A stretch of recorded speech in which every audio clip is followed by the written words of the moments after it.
राजा भरतरी आकर के अपनी बाहों में पिंगला को ले लेते हैं। मैं आपको प्रणाम करती हूँ स्वामी। सदा प्रसन्न रहो महारानी। क्या बात कही, आज इतने भयभीत इसलिए हो महारानी? हे स्वामी, आज एक संत भगवान आए थे, आप ये मुझे विदित कराएं कि कोई सुहागन अपना सुहाग दान कर सकती है। अरे महारानी जी, कैसी बहकी हुई बातें कर रही हो?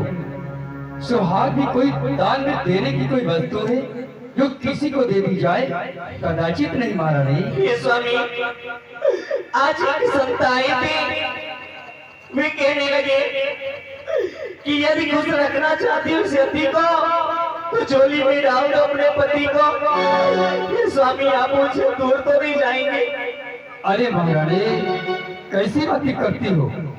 ऐसे तो अनेकों संत जन यहाँ पर आते हैं, तुम्हें घबराने की कोई बात नहीं है। कोई भी हमें तुमसे जुदा नहीं कर सकता है, अलग नहीं कर सकता है। हे स्वामी, मैं भी आपसे ये निवेदन करती हूँ कि आप हमसे कभी अलग नहीं होना, क्योंकि मैं आपसे बहुत ही प्रेम करती हूँ ना, आप मुझसे अलग नहीं होना। अरे महारानी जी, क्यों घबरा रही हो? और तुम्हें दिल से कैसे? महारानी जी, कभी भी हम तुम्हें अपने से दूर कर ही नहीं सकते हैं, होना भी नहीं चाहिए ना। और तुम्हें दिल से कैसे जुदा हम करेंगे कि मर जाएंगे, और क्या हम करेंगे? तुम्हें दिल से कैसे जुदा हम करेंगे, बिगड़ जाएंगे और क्या हम करेंगे? तुम्हें दिल से कैसे जुदा हम करेंगे।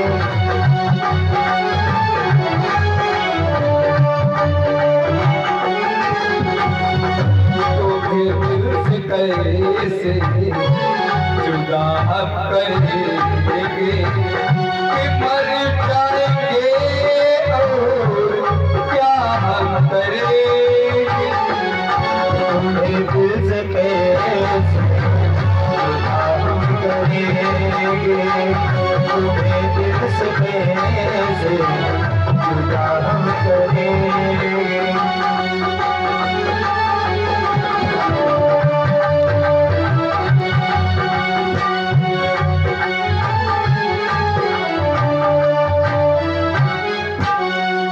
इधर राजा भरथरी और रानी पिंगला दोनों प्रेम विहार में पढ़ करके प्रेम विहार करते हुए मग्न हो जाते हैं। और इधर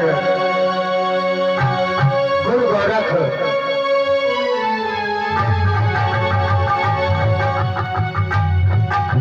महारानी, आज तुमने ये संत का प्राण तज के अच्छा नहीं किया। समझो, मैं तुम्हारे राजभवन में आ गया और मैं अपने माया के द्वारा इस रूप को परिवर्तन करने के बाद तुम्हारे राजमहल में आ रहा। चल मेरी माया।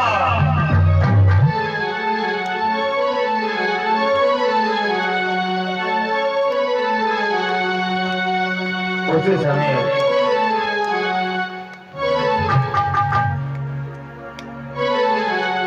और उसी समय गुरु गोरख अपने जादू के द्वारा मतवाल का रूप धारण करते हैं।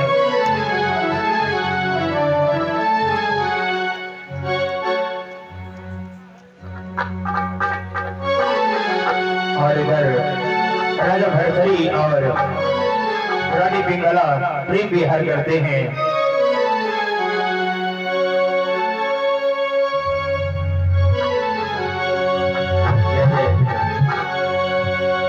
बोले महाराज भक्त हरि के, महाराज भक्त हरि के। चादर छह चबीले, चादर के छत्रपति, आपकी छटा छानती रहे। राजन के राजमानु राजेश्वर, आपकी हमेशा राजगति राजती रहे। वीरन के वीर सैनु, वीरभद्र आपकी मीठी मीठी बीड़ा हमेशा बाजती रहे। महाराज के चरण में सबकी वंदना स्वीकार।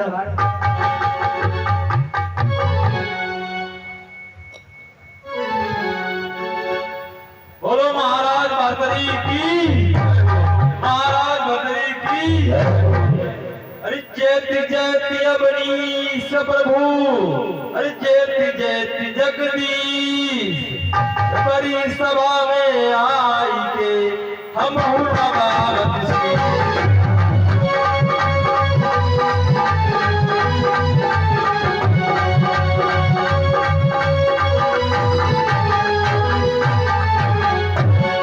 नवावत शीस प्रभु, नाथ प्रजा हितकारी। और दर्शन को महाराज को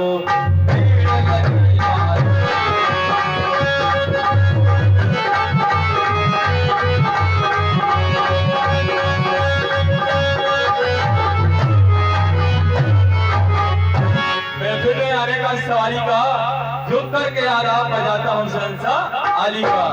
आली का आली दिमाग हो, दुनिया में आपके नाम का रोशन चिराग हो। सुनते हो रैयत की फरियाद को, दोस्त आका रहे दुश्मन बर्बाद हो। महाराज के चरणों में इस मंत्री का प्रणाम स्वीकार हो।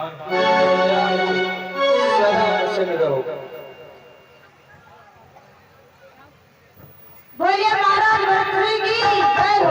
महाराज भर्तृहरि की जय हो। धर्म रक्षक धर्म पालक धर्म के अवतार हो। सूदी महात्मा सबरेहत दरबार हो। महाराज के चरणों में पूज्य उस सेवक की प्रकाश पुकार।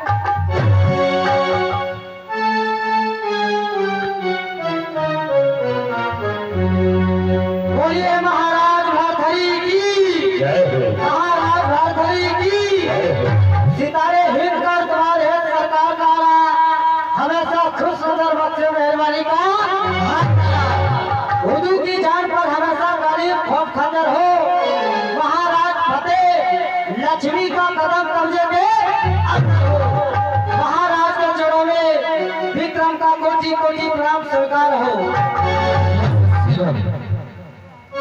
सदा प्रसन्न रहता विक्रम।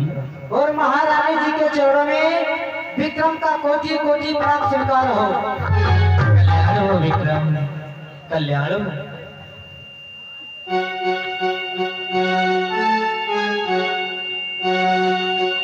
हमारे समस्त सभासद आप सबको भले प्रकार से दे थे कि मैं अपने प्रजा के लिए कुछ भी करने के लिए तत्पर रहता हूँ। क्यों ना यदि हमारे प्राणों को निकालो, हमारे प्रजा का दुख खुद निवारण होता ही, तो हम अवश्य अपने प्राणों को भी निछावर करने के लिए तत्पर रहते हैं। इसलिए हमें यह अवगत कराया जाए, हमारे उज्जैन नगरी में किसी प्रकार का किसी भी व्यक्ति को कोई दुख तो नहीं है। यदि हमारी राज्य में प्रजावासी गाड़े किसी भी प्रकार का कोई दुख कष्ट उठाते तो उसके लिए मैं हूं नहीं, बल्कि समस्त समाज सद जिम्मेदार होंगे। क्योंकि कहा गया है राजा अकेले राज्य को नहीं चला सकता ही। इतना बड़ा राज्य है, प्रत्येक स्थान प्रत्येक नगर में तो नहीं जा सकता ही। इसलिए मंत्री और सेवक गणों को नियुक्त करता है, उनके द्वारा समस्त नगर की जानकारी प्राप्त करता है। यदि किसी भी सेवक से एक त्रुटि हो तो हमसे बुरा कोई नहीं होगा। इसलिए हम प्रथम में सबको सचेत कर रहे हैं। जिसके जो कार्य सौंपा गया है, भले प्रकार से कार्य होना चाहिए। यदि भूल कर भी हमारी प्रजा में कोई व्यक्ति हमारे पास इस दरबार में आया और सेवक के द्वारा हमें उसको गलत सोचना प्राप्त हुए, तो उस सेवक को बख्शा नहीं जाएगा, वो अवश्य दंडनीय होगा, अपराधी होगा। अपराध का उसे दंड मिलेगा। इसलिए समस्त सभासदों को मैं पहले ही इन बताए दे रहा हूं, कोई भी सभासद अपने कार्य में किसी प्रकार की कोई त्रुटि न करे। सेवा को हमें अवगत कराया जाए, हमारे राज्य का क्या समाचार है सब संदेश सुनाया जाए।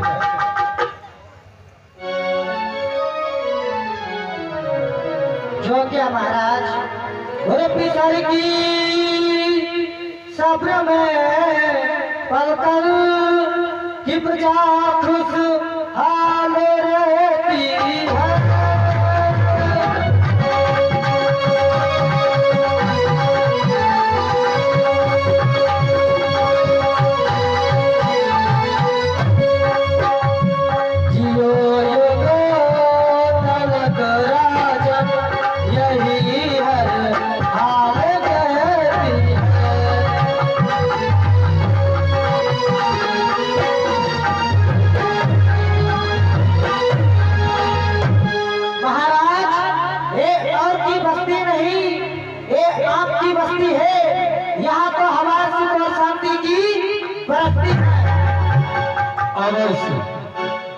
ऐसा ही होना चाहिए, क्योंकि जिस समय हमें अपने प्रजावासियों का शुभ संदेश प्राप्त होता है, हमारा हृदय आनंद से खेल उठता है। जिस प्रकार देखिए कीचड़ में भी कमल जो है कीचड़ में खिलता है, उसी प्रकार हमारे मुखमंडल पर इस प्रजावासियों को प्रसन्न चित्त देखकर कमल के भांति प्रसन्नता उत्पन्न हो जाती है। परंतु सेवा को हम एक जानना चाहते हैं, आज बहुत विलंब हो गया है। हमारी सभा का मुख्य सभासद यानी कि कविराज अभी तक दरबार में उपस्थित नहीं हुआ है। इसका क्या कारण है? कविराज को आवाज लगाई जाए, शीघ्रता से दरबार में बुलाया जाए। सावधान, कविराज पधार रहे हैं।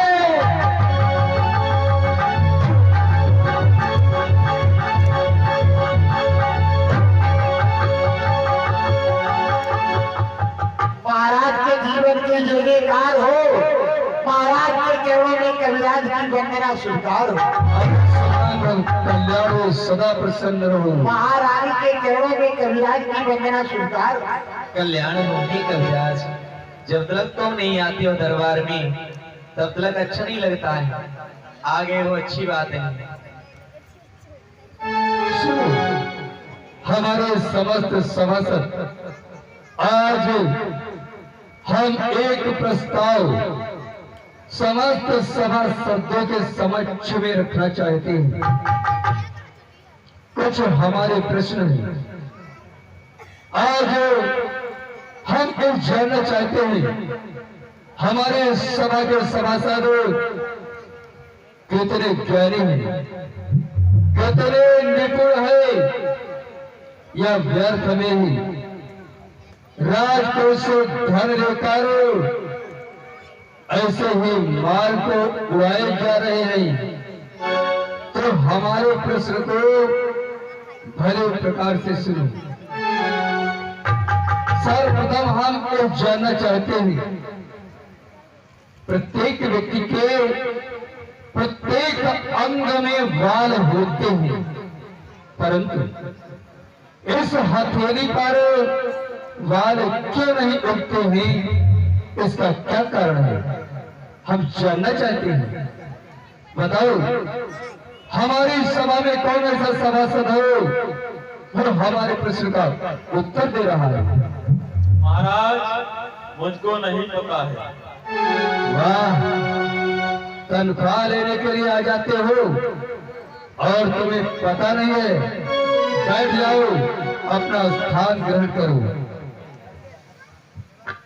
हे महाराज, मुझे भी क्षमा करें, इस प्रश्न का उत्तर मुझे नहीं ज्ञात है। तुम भी अपना स्थान ग्रहण करो।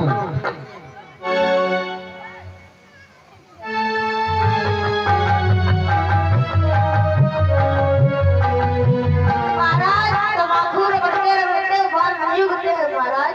नहीं, अरे मोती राम भजन भारते, जिस प्रकार के हो उसी प्रकार का ज्ञान और कोई हमारे प्रश्न का उत्तर दे सकता है? कविराज, तुम क्यों शांत चित्त बैठे हुए हो? तुमसे भी हमारा प्रश्न है, तुम भी उत्तर दो। महाराज, प्रश्न है आपका कि हथेली पर बाल क्यों नहीं उगते? हाँ कविराज।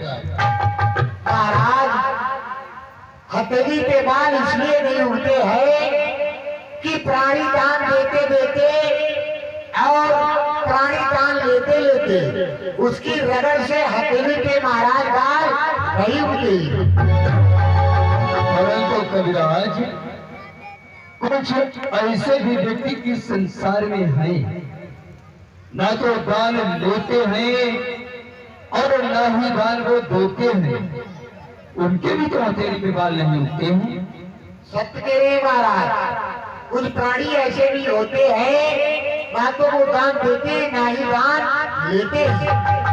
महाराज, उनकी हथेली पे बाल इसलिए नहीं उगते हैं, ना ही तो वो घर के हैं और ना ही तो वो बाहर के हैं। वो बीच में फंसे हुए हैं और कर मलमल के पछता रहे हैं, इसलिए उनकी हथेली पे बाल नहीं उगते महाराज। वाह कविराज, हम तुम्हारे उत्तर से संतुष्ट हुए। वाह कविराज, वास्तव में तुम ज्ञानी हो। हमारा द्वितीय प्रश्न, समर्थ सभासद हमें यह अवगत कराई, संसार में सबसे सुंदर क्या होता है? किसी को ज्ञात हो तो अवगत कराओ। हाँ भ्राता विक्रम, बताओ। महाराज, जो आपने प्रश्न किया है मैं उसका उत्तर बड़ी प्रकार से दूंगा महाराज। सबसे सुंदर होता है महाराज चरित्र। सत्य कहा विक्रम, सबसे सुंदर चरित्र होता है। कितना भी रूपवान हो, कितना भी सौंदर्य हो, यदि उसका चरित्र गंदा है तो वो सुंदर हो ही नहीं सकता है। जिसका चरित्र अच्छा है वही सुंदर है। बैठ जाओ, अपना स्थान ग्रहण करो। एक प्रश्न और हम सबसे जानना चाहते हैं, हमें अवगत कराइए कि संसार में सबसे बड़ी वस्तु क्या होती है?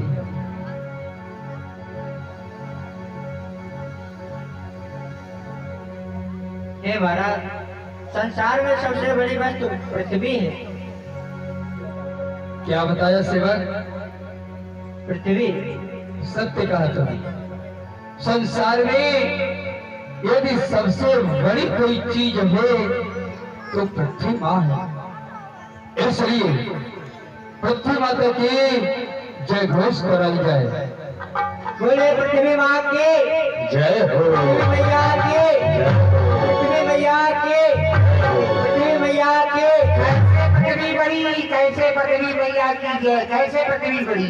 पृथ्वी इसलिए बड़ी है कि संसार में पृथ्वी इसलिए बड़ी है क्योंकि हम लोग पृथ्वी पे रहते हैं घर बसाते हैं, मकान बसाते हैं, सभी प्रकार के कार्य करते हैं, खेती भी करते हैं पृथ्वी पर। अरे हाँ हाँ समझ गया हूँ।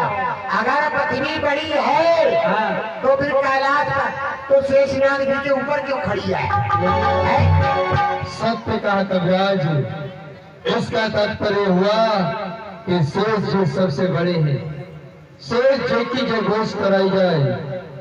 बोले शेषनाग महाराज की, शेषनाग महाराज की, शेषनाग महाराज की। कैसे शेषनाग महाराज की? कैसे? शेषनाग इसलिए बड़े हैं क्योंकि उनके फल पर पृथ्वी भाग पड़ी हुई है, इसलिए शेषनाग जी बड़े हैं। हाँ। चश्मा वाले गावा पहुंचो गहराई में। अगर शेषनाग जी बड़े हैं तो भाई भगवान शंकर के गले में क्यों पड़े हैं? कविराज की एक भी बात सत्य है। इसका तात्पर्य तो ये हुआ कि भोलेनाथ सबसे बड़े हैं। भोलेनाथ का जयकारा लगवाया जाए। बोलिए शंकर भगवान की, शंकर भगवान की। कैसे शंकर भगवान की जय हो? शंकर जी इसलिए बड़े हैं हाँ। कि नाग देवता उनके गले में पड़े हुए हैं। इसलिए शंकर जी बड़े हैं। हाँ जी। शंकर जी बड़े हैं। चश्मा वाली अम्मा, अगर शंकर जी बड़े हैं हाँ जी। तो फिर उस कैलाश पर्वत पर क्यों खड़े हैं? हाँ है कविराज। है महाराज। यानी कि इसका तात्पर्य हुआ कि कैलाश पर्वत सबसे बड़ा है, तो कैलाश पर्वत की जय घोष कराई जाए। बोलिए कैलाश पर्वत की, कैलाश पर्वत की। कैसे कैलाश पर्वत की जय हो? कैलाश पर्वत इसलिए बड़ा है कि उस पे भोलेनाथ विराजमान है। अच्छा, हाँ जी। इसलिए कैलाश पर्वत बड़ा है। हाँ जी। अगर कैलाश पर्वत बड़ा है हाँ। तो फिर हनुमान जी के हाथ पर क्यों खड़ा है? वो भी सत्य है।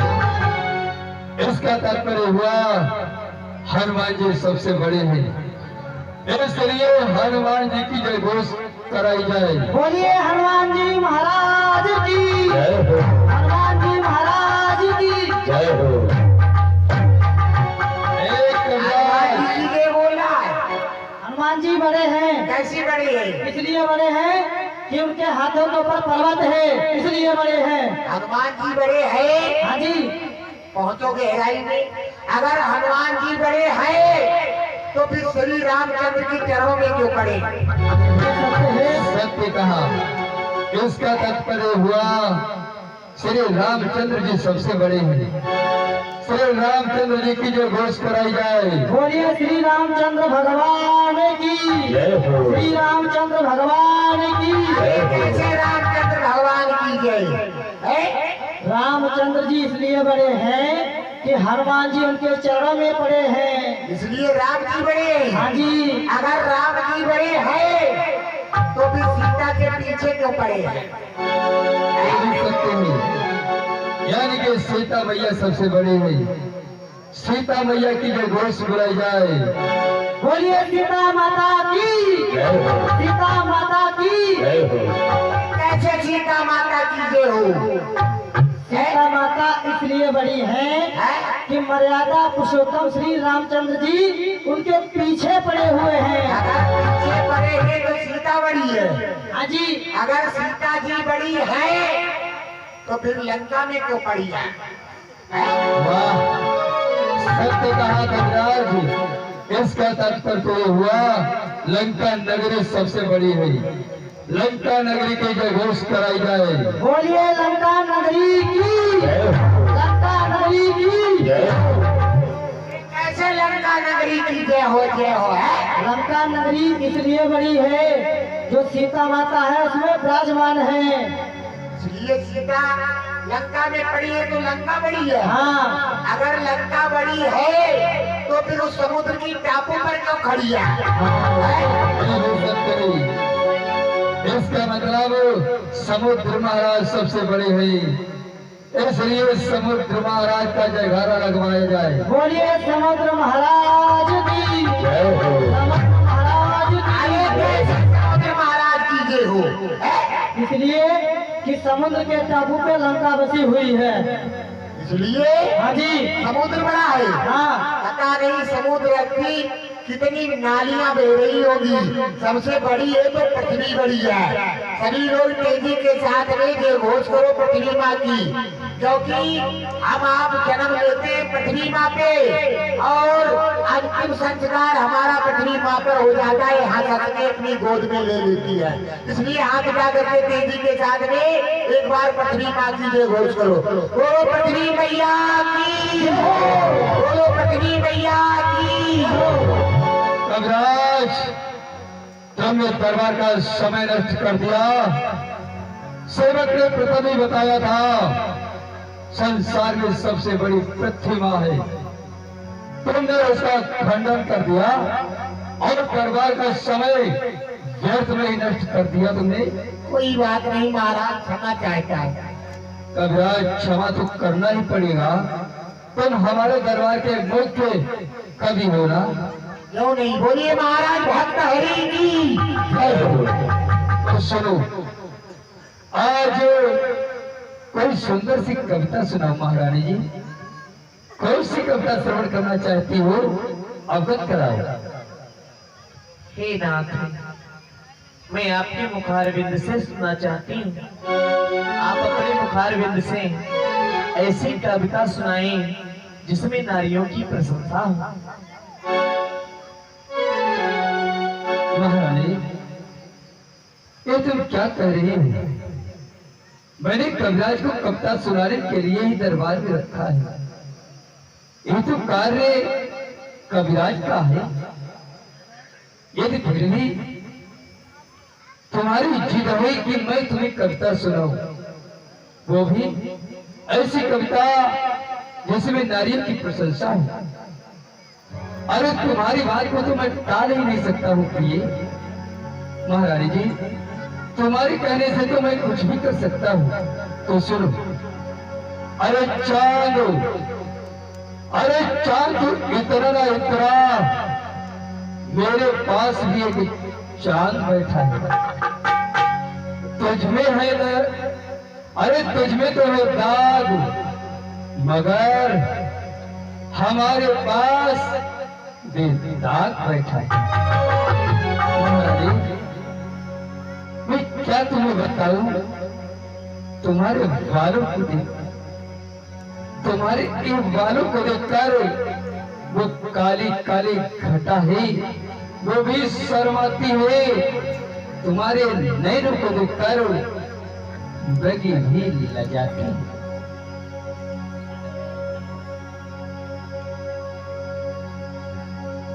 कविराज, ये क्या मैं देख रहा हूँ?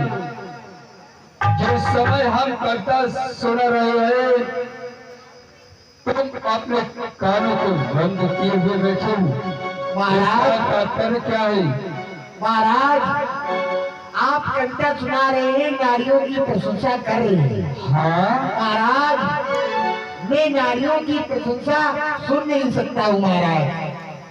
यदि आप कहे तो मैं आपको कविता सुनाऊं। सुनाइए कविराज, कौन सी कविता सुनाना चाहते हो? अरे सुनिए महाराज, मैं आपको कविता सुना रहा हूँ। सुनाओ।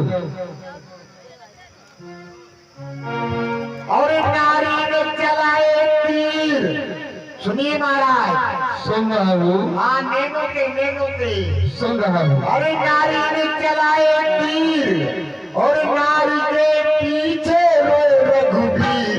नारी को नाक कटाती है, नारी को नाक कटाती है।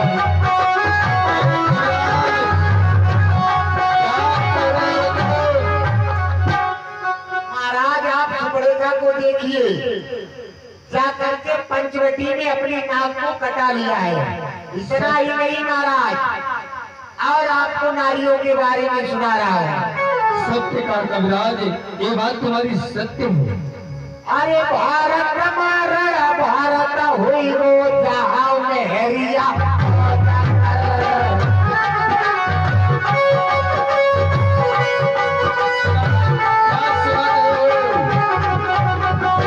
महाराज, देखिए महाभारत हो गया द्रौपदी के चक्कर में। सुनिए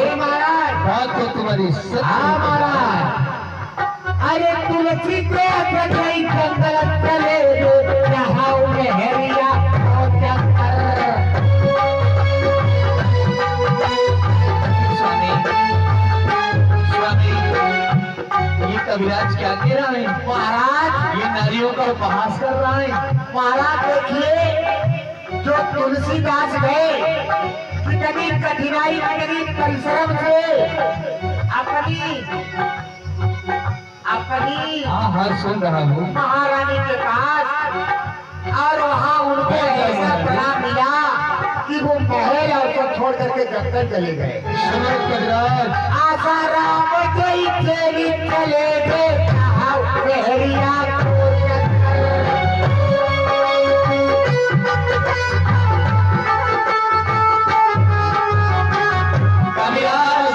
राम रहीम जय चली गए जहाँ लहरिया को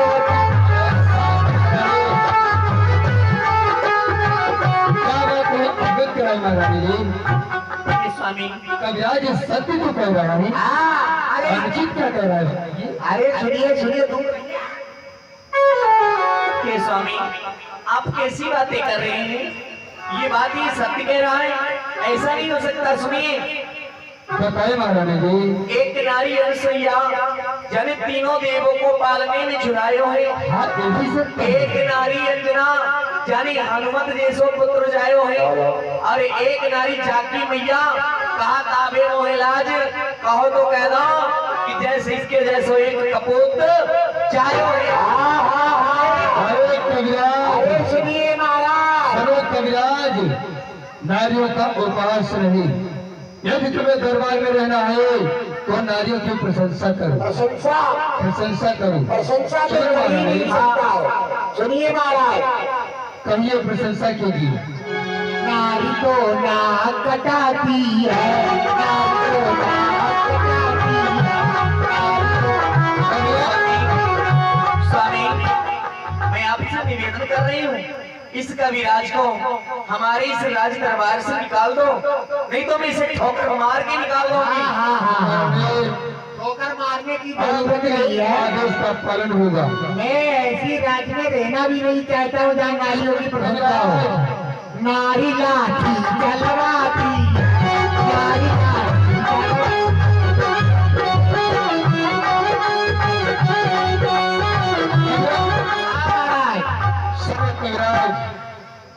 दरबार में यदि रहना है तो नारियों की प्रशंसा करने लगे, अन्यथा जाओ।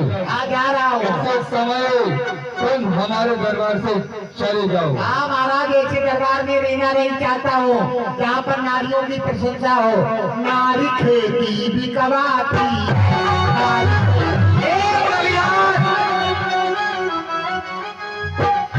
मैंने आपसे कुछ कहा? कविराज इस दरबार में रहना चाहते हो? चला गया कविराज, चला गया। नारी जूता जलवाती है, नारी कोटी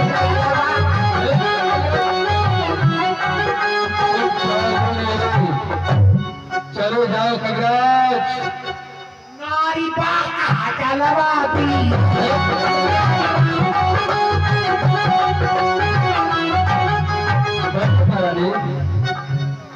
चला गया। नारी भिखारी बनवाती, नारी कोठी बनवाती।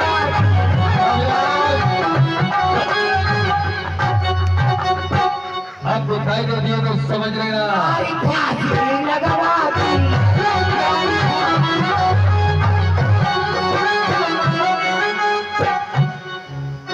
लोग समस्त समय दरबार का नष्ट कर दिया। दरबार बर्खास्त किया जाए।